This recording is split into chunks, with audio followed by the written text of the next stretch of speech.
Hello friends, இது நல்ல சீனிக்கிழங்கு season. இந்த சமயத்துல நம்மளுக்கு சீனிக்கிழங்கு வேக வச்சு மீதமா இருந்துச்சுன்னா அதை வச்சு இந்த மாதிரி பேன் கேக் பண்ணி பாருங்க, உங்களுக்கு ரொம்ப பிடிக்கும். நம்ம யூஸ் பண்றது மஞ்சள் கலர் சீனிக்கிழங்கு. மஞ்சள் சீனிக்கிழங்கு கிடைக்கலன்னா நம்ம இதுக்கு பதிலாக பூசணிக்காயை வேக வச்சும் சமைக்கலாம். இல்லைன்னா நம்மளோட வெள்ளை சீனிக்கிழங்குலையும் இதே சத்துக்கள் நிறையவே இருக்குன்னு சொல்றாங்க. இதுவரை சப்ஸ்கிரைப் பண்ணலன்னா சப்ஸ்கிரைப் பண்ணிட்டு தொடர்ந்து பாருங்க friends. Welcome to Vicky's kitchen. 1 kilo சீனிக்கிழங்கு எடுத்திருக்கோம். முதல்ல சீனிக்கிழங்க கழுவி எடுத்துட்டு வந்துடுவோம். இனிமே குக்கர்ல நம்ம இட்லி வேக வைக்கிற மாதிரி கொஞ்சமா தண்ணி சேர்த்துட்டு அது மேல ஒரு ஸ்டீமர் பேஸ்கெட் போட்டுட்டு அது மேல இந்த சீனிக்கிழங்கெல்லாம் நம்ம அடுக்கிக்க போறோம். சீனிக்கிழங்க வெறுமே தண்ணியில போட்டு வேக வைக்கிறதோட இந்த மாதிரி நம்ம ஆவியில வேக வச்சோம் அப்படின்னா அது இன்னும் கொஞ்சம் நல்ல ஸ்வீட்டா தெரியும். அதோட அதோட நியூட்ரிஷனும் நம்மளுக்கு நல்ல ப்ராப்பரா கிடைக்கும். இந்த சீனிக்கிழங்குல பீட்டா கரோட்டின் அப்படிங்கிற பிக்மெண்ட் இருக்குது. இது நம்மளோட கண் பார்வைக்கும் நம்மளோட தோலுக்கும் ரொம்ப நல்லது. இனிமே குக்கரை மூடிட்டு வெயிட் வால்வ் வச்சுக்கிறோம். அடுப்புல வச்சு வேக வைக்கிற அந்த குக்கர் அப்படின்னா நம்மளுக்கு ஒரு விசில் வந்த பிறகு தீயை கம்மி பண்ணி வச்சுட்டு 10 நிமிஷம் கழிச்சு ஆஃப் பண்ணிடலாம்.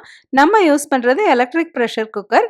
இதுல நாம ஸ்டீம் அப்படிங்கிற ஆப்ஷனை சூஸ் பண்ணிட்டு அதுல 10 நிமிஷம் அப்படின்னு நம்ம சூஸ் பண்ணிக்கிறோம். இது வெந்த பிறகு தானே ஆஃப் பண்ணிரும். குறிப்பிட்ட டைம் முடிஞ்ச உடனே நம்மளுக்கு ப்ரெஷர் எல்லாம் செட்டில் டவுன் ஆன பிறகு எடுத்து பார்த்தோம்னா நம்மளுக்கு இந்த சீனிக்கிழங்கு நல்லா வெந்திருக்கும். இப்படி இந்த மாதிரி நைஃபை விட்டு பார்க்குறேன் பாருங்க, நல்லா வெந்திருக்கிறது தெரியுது இல்லையா? நான் யூஸ்வலாக இந்த மாதிரி சீனிக்கிழங்கு வேக வச்சேன்னா கொஞ்சம் சாப்பிட்றதுக்கும் எடுத்து வச்சுக்குவேன். ஸோ நம்ம வந்து மொத்தம் ஒரு 5-6 சீனிக்கிழங்கு போல் வேக வச்சுருந்தோம் இல்லையா? இதில் நம்ம வந்து 2 கிழங்கு எடுத்தோம்னா போதும். நல்ல பெரிய சைஸ் கிழங்கா 2 கிழங்கு எடுத்துக்கலாம் பேன் கேக் பண்ணுறதுக்கு. சீனிக்கிழங்கு தோலை உரிச்சிட்டு அதை நம்ம ஒரு மிக்சி ஜாரில் போட்டுக்கிறோம். இது கூட 1 கப் பால் சேர்த்துக்கிறோம். 1 அல்லது 2 முட்டைகள் சேர்த்துக்கலாம். சப்போஸ் நம்ம முட்டை சேர்க்கல அப்படின்னாலும் பரவாயில்ல, இந்த பேன் கேக் நல்லா வரும். நம்ம 1 முட்டை சேர்த்துருக்கோம். இது கூட உப்பு 1/8 டீஸ்பூன், சின்னமான் பவுடர் அதாவது பட்டை தூள் 1/4 டீஸ்பூன், இதையெல்லாம் சேர்த்து மிக்சியில போட்டு நல்லா மையா அரைச்சி எடுத்துட்டு வந்துருவோம். இந்த அளவுக்கு நல்லா விழுதா அரைச்சுக்கணும். இப்ப இதை ஒரு பவுல்ல நம்ம மாத்தி வச்சுக்கலாம். இது கூட நம்ம 1 கப் அளவு தண்ணி சேர்த்துக்கிறோம். நான் இந்த மிக்சி ஜார்லயே கொஞ்சம் தண்ணி சேர்த்து அலசிட்டு அந்த தண்ணியை சேர்த்துக்கிறேன். இது கூட நம்ம கொஞ்சம் கொஞ்சமா கோதுமை மாவு சேர்த்துக்கிறோம். ஃபர்ஸ்ட் நம்ம 1/4 கப்பு கோதுமை மாவு சேர்த்துட்டு நல்லா கலந்துக்கிட்டு பார்க்குறோம். இது வந்து நம்மளுக்கு ஒரு தோசை மாவு பக்குவத்தில் வரணும். கொஞ்சம் நல்லா திக்காக இருக்கணும் இந்த மாவு.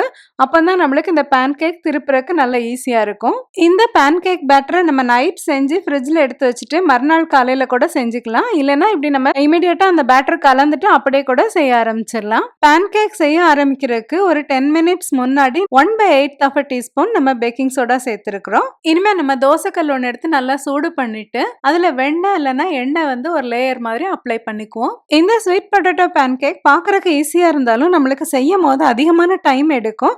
அதே சமயம் திருப்புறக்கு ஈஸியா வராது. அதிகமா தண்ணி சேர்த்திருந்தோம்னா இந்த மாதிரி நம்மளுக்கு அது ஃபெயில் ஆயிரும். அதனால சப்போஸ் இந்த மாதிரி சரியா வரல அப்படின்னா நம்ம இது கூட 1/2 கப் கோதுமை மாவு அடிஷ்னலா சேர்த்துக்கலாம். இந்த பேன் கேக் வந்து ரொம்ப சாஃப்டா நல்லா இருக்கும். அதனால நம்ம கோதுமை மாவு அதிகமா சேர்க்கிற பத்தி பயப்பட வேண்டாம். நம்ம பேன் கேக் மாவு கொஞ்சம் தண்ணியா இருந்தனால நம்ம கூட கொஞ்சம் மாவு சேர்த்துருக்கிறோம்.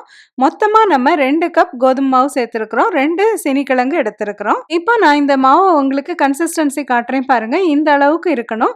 இது அதிகமா ரொம்ப தின்னா இருக்கக்கூடாது. கொஞ்சம் திக்கான தோசை மாவு மாதிரி இருக்கணும். இப்போ நம்ம பேன் கேக் ஊத்தி பார்ப்போம் எப்படி வருதுன்னு பார்க்கலாம். ஒரு கரண்டி அளவுக்கு இந்த மாதிரி மாவு சேர்த்துக்கலாம்.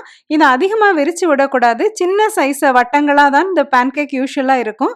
அதனால இந்த மாதிரி நம்ம போட்டுக்கிறோம். போட்டுட்டு லைட்டா இந்த மாதிரி விரிச்சு விட்டுக்கிறோம். இப்போ தீயை கொஞ்சம் மீடியம் ஹீட்ல வச்சுட்டு அது மேல ஒரு மூடி போட்டுட்டு இப்படி வேக விட்டோம் அப்படின்னா ஒரு 2-3 நிமிஷத்துக்குள்ளே பேன் கேக் ஒரு சைடுல வெந்துடும். இனிமே நம்ம இந்த பேன் கேக்கை திருப்பி போட்டுக்கலாம். இதுக்கு வந்து இனிமே நம்ம செகண்ட் சைடுக்கு நம்ம மூடி வச்சு வேக வைக்க தேவையில்லை. ஒவ்வொரு பேன் கேக் வேகிறதுக்கும் கிட்டத்தட்ட நம்மளுக்கு 5 நிமிஷம் தேவைப்படும். இப்போ பாருங்க எவ்வளவு ஈஸியா இருக்கு இதை திருப்பி போடுறதுக்குன்னு சொல்லிட்டு. நம்மளுக்கு இந்த மாவு சேர்த்தோம் இல்லையா, அந்த பக்குவம் தான் ரொம்ப முக்கியமானது. இதுல பேன் கேக்கை பரிமாறும் போது இப்படி ஒண்ணு மேல ஒண்ணா இப்படி ஸ்டாக் பண்ணி வச்சு பரிமாறுறது அழகா இருக்கும். கிட்டத்தட்ட இதுல 10 சின்ன சைஸ் பேன் கேக்ஸ் வந்துச்சு. பேன் கேக் மேல ஏதாவது பழங்களை வச்சு நம்ம அலங்கரிச்சுக்கலாம். பேன் கேக் மேல நம்ம தேன் இல்லைன்னா மேப்பிள் சிரப் சேர்த்து சாப்பிட்டோம்னா ரொம்ப டேஸ்டியா இருக்கும். இந்த பேன் கேக் நம்மளுக்கு பிரேக்ஃபாஸ்ட்டுக்கு ரொம்ப நல்லா இருக்கும். சீனிக்கிழங்கு பேன் கேக் ரெசிபி உங்களுக்குலாம் ரொம்ப பிடிச்சிருக்கும்னு நினைக்கிறேன். அவசியம் லைக் பண்ணுங்க, ஷேர் பண்ணுங்க. நம்மளோட விக்கிஸ் கிச்சன் சேனல் சப்ஸ்கிரைப் பண்ணிக்கோங்க. மறுபடியும் இது மாதிரி ஒரு இன்ட்ரெஸ்டிங்கான வீடியோ இருந்து உங்களை சந்திக்கிறேன். Until then, take care. See you.